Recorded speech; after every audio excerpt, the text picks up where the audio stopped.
जय सिया राम। धार्मिक कथाएं चैनल में एक बार फिर से आप सभी का बहुत बहुत स्वागत है। आज की अपनी इस वीडियो के माध्यम से मैं आप सभी के समक्ष श्रावण मास महात्म्य का 22वां अध्याय प्रस्तुत कर रही हूँ। आशा करती हूँ आप सभी इस पूरी कथा का श्रवण अवश्य करेंगे, तो वीडियो में बने रहें, वीडियो को पूरा देखें और यदि यह वीडियो आपको पसंद आए तो कृपया लाइक करें और यदि आप मेरे चैनल पर नए हैं तो चैनल को सब्सक्राइब करना ना भूलें। साथ ही बेल आइकन को भी प्रेस कर दें ताकि मेरी वीडियोस के नोटिफिकेशन आप सभी को मिलते रहें और कमेंट बॉक्स में भगवान शिव का नाम भी अवश्य लें। श्रावण मास महात्म्य के 22वें अध्याय में श्रावण मास में किए जाने वाले संकष्ट हरण व्रत का विधान बताया गया है। ईश्वर बोले, हे मुनिश्रेष्ठ, श्रावण मास में कृष्ण पक्ष की चतुर्थी तिथि के दिन सभी वांछित फल प्रदान करने वाला संकष्ट हरण नामक व्रत करना चाहिए। सनत कुमार बोले, किस विधि से यह व्रत किया जाता है, इस व्रत में क्या करना चाहिए, किस देवता का पूजन करना चाहिए और इसका उद्यापन कब करना चाहिए, उसके विषय में मुझे विस्तार पूर्वक बताइए। ईश्वर बोले, चतुर्थी के दिन प्रातः काल उठकर दंत धावन करके इस संकष्ट हरण नामक शुभ व्रत को करने के लिए यह संकल्प ग्रहण करना चाहिए। हे देवेश, आज मैं चंद्रमा के उदय होने तक निराहार रहूंगा और रात्रि में आपकी पूजा करके भोजन करूंगा। संकट से मेरा उद्धार कीजिए। हे ब्रह्मपुत्र, इस प्रकार संकल्प करके शुभ काले तिलों से युक्त जल से स्नान करके समस्त आल्विक कृत्य संपन्न करने के बाद गणपति की पूजा करनी चाहिए। बुद्धिमान को चाहिए कि 3 मासे अथवा उसके आधे परिमाण अथवा 1 मासे सुवर्ण से अथवा अपनी शक्ति के अनुसार सुवर्ण की प्रतिमा बनाए। सुवर्ण के अभाव में चांदी अथवा तांबे की ही प्रतिमा सुखपूर्वक बनाए। यदि निर्धन हो तो वह मिट्टी की भी शुभ प्रतिमा बना ले, किंतु इसमें वित्त साठ्य न करें, क्योंकि ऐसा करने पर कार्य नष्ट हो जाता है। रम्य अष्टदल कमल पर जल से पूर्ण तथा वस्त्र युक्त कलश स्थापित करें और उसके ऊपर पूर्ण पात्र रखकर उसमें वैदिक तथा तांत्रिक मंत्रों द्वारा 16 उपचारों से देवता की पूजा करें। हे विप्र, तिल युक्त 10 उत्तम मोदक बनाएं, उनमें से 5 मोदक देवता को अर्पित करें और 5 मोदक ब्राह्मण को प्रदान करें। भक्ति भाव से उस विप्र की देवता की भांति पूजा करें और यथाशक्ति दक्षिणा देकर यह प्रार्थना करें, हे विप्रवरी, आपको नमस्कार है। हे देव, मैं आपको फल तथा दक्षिणा से युक्त 5 मोदक प्रदान करता हूँ। हे द्विज श्रेष्ठ, मेरी विपत्ति को दूर करने के लिए इसे ग्रहण कीजिए। हे विप्र रूप गणेश्वर, मेरे द्वारा जो भी न्यून, अधिक अथवा द्रव्यहीन कृत्य किया गया हो वह सब पूर्णता को प्राप्त हो। इसके बाद स्वादिष्ट अन्न से ब्राह्मणों को प्रसन्नता पूर्वक भोजन कराएं। उसके बाद चंद्रमा को अर्घ्य प्रदान करें। उसका मंत्र प्रारंभ से सुनिए। हे क्षीर सागर से प्रादुर्भूत, हे सुधारूप, हे निशाकर, हे गणेश की प्रीति को बढ़ाने वाले, मेरे द्वारा दिए गए अर्घ्य को ग्रहण कीजिए। इस विधान के करने पर गणेश्वर प्रसन्न होते हैं और वांछित फल प्रदान करते हैं, अतः इस व्रत को अवश्य करना चाहिए। इस व्रत का अनुष्ठान करने से विद्यार्थी विद्या प्राप्त करता है, धन चाहने वाला धन पा जाता है, पुत्र की अभिलाषा रखने वाला पुत्र प्राप्त करता है, मोक्ष चाहने वाला उत्तम गति प्राप्त करता है, कार्य की सिद्धि चाहने वाले का कार्य सिद्ध हो जाता है और रोगी रोग से मुक्त हो जाता है। विपत्तियों में पड़े हुए, व्याकुल चित्त वाले, चिंता से ग्रस्त मन वाले तथा जिन्हें अपने सुहितजनों का वियोग हो गया हो, उन मनुष्यों का दुख दूर हो जाता है। यह व्रत मनुष्यों के सभी कष्टों का निवारण करने वाला, उन्हें सभी अभीष्ट फल प्रदान करने वाला, पुत्र पौत्र आदि देने वाला तथा सभी प्रकार की संपत्ति प्रदान करने वाला है। हे सनत कुमार, अब मैं पूजन तथा जप के मंत्रों को आपसे कहता हूँ। प्रणव के पश्चात नमः शब्द लगाकर बाद में हेरंब, मदमोदित तथा संकष्ट निवारण इस शब्दों का चतुर्थ्यंत जोड़कर पुनः अंत में स्वाहा प्रयुक्त करके इस 21 वर्ण वाले मंत्र ओम नमो हेरंबाय मनमोदिताय संकष्टस्य निवारणाय स्वाहा को बोलना चाहिए। बुद्धिमान व्यक्ति को चाहिए कि इंद्र आदि लोकपालों की सभी दिशाओं में पूजा करें। अब मैं मोदकों की दूसरी विधि आपको बताता हूँ। पके हुए मूंग तथा तिलों से युक्त घी में पकाए गए तथा गरी के छोटे छोटे टुकड़ों से मिश्रित मोदक गणेश जी को अर्पित करें। उसके बाद दूर्वा के अंकुर लेकर इन नाम पदों से पृथक पृथक गणेश जी की पूजा करें। उन नामों को मुझसे सुनिए।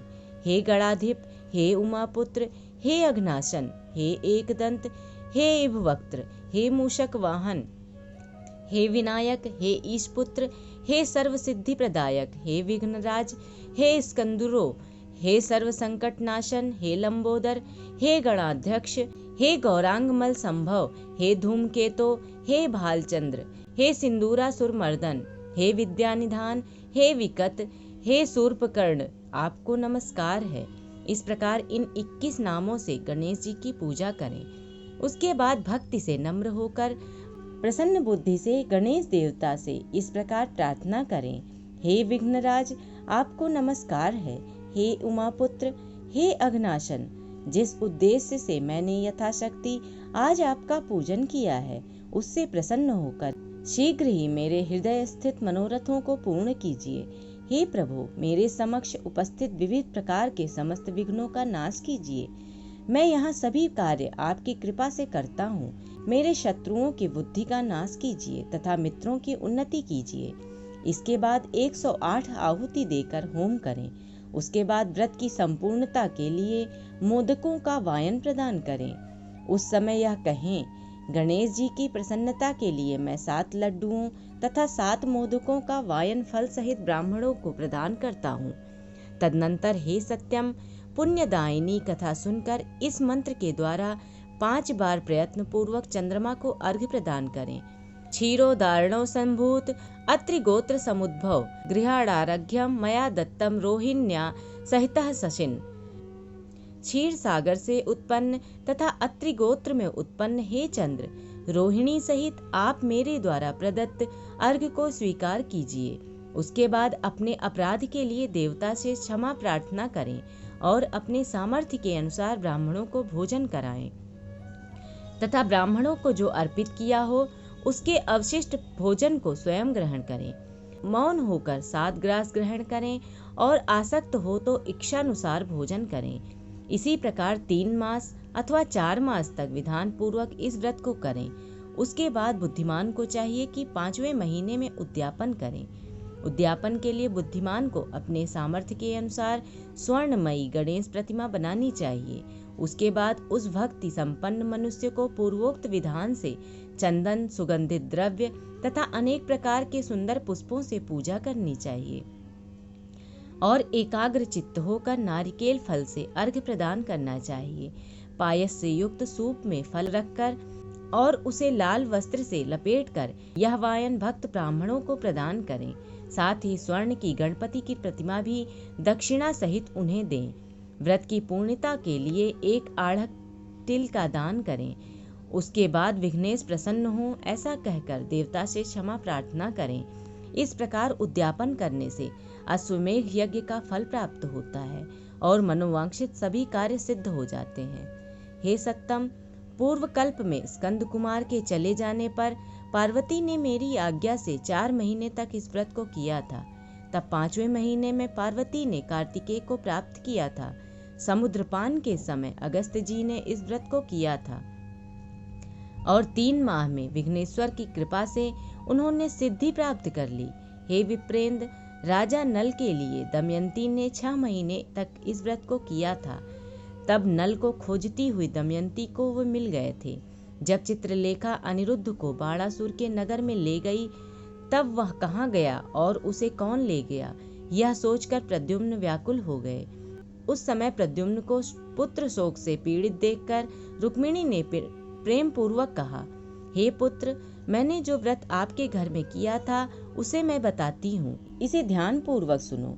बहुत समय पहले जब राक्षस तुम्हें उठा ले गया था तब तुम्हारे वियोग जन्य दुख के कारण मेरा हृदय विदीर्ण हो गया था। मैं सोचती थी कि मैं अपने पुत्र का अति सुंदर मुख कब देखूंगी। उस समय अन्य स्त्रियों के पुत्रों को देखकर मेरा हृदय विदीर्ण हो जाता था कि कहीं अवस्था साम्य से यह मेरा ही पुत्र तो नहीं। इसी चिंता में व्याकुल हुए मेरे अनेक वर्ष व्यतीत हो गए। तब दैव योग से लोमस मुनि मेरे घर आ गए। उन्होंने सभी चिंताओं को दूर करने वाला संकष्ट चतुर्थी का व्रत मुझे विधि पूर्वक बताया और मैंने 4 महीने तक इसे किया। उसी के प्रभाव से तुम संबरासुर को युद्ध में मारकर आ गए थे। अतः हे पुत्र, इस व्रत की विधि जानकर तुम भी इसे करो, उससे तुम्हें अपने पुत्र का पता चल जाएगा। हे विप्र, प्रद्युम्न ने यह व्रत करके गणेश जी को प्रसन्न किया। तब नारद जी से उन्होंने सुना कि अनिरुद्ध बाणासुर के नगर में है। उसके बाद बाणासुर के नगर में जाकर उससे अत्यंत भीषण युद्ध करके और संग्राम में शिव सहित बाणासुर को जीतकर पुत्र वधु सहित अनिरुद्ध को प्रद्युम्न घर लाए थे। हे मुनि, इस प्रकार अन्य देवताओं तथा असुरों ने भी विघ्नेश की प्रसन्नता के लिए यह व्रत किया था। हे सनत कुमार, इस व्रत के समान सभी सिद्धियां देने वाला इस लोक में कोई भी व्रत, तप, दान और तीर्थ नहीं है। बहुत कहने से क्या लाभ, इसके तुल्य कार्य सिद्धि करने वाला दूसरा कुछ भी नहीं है।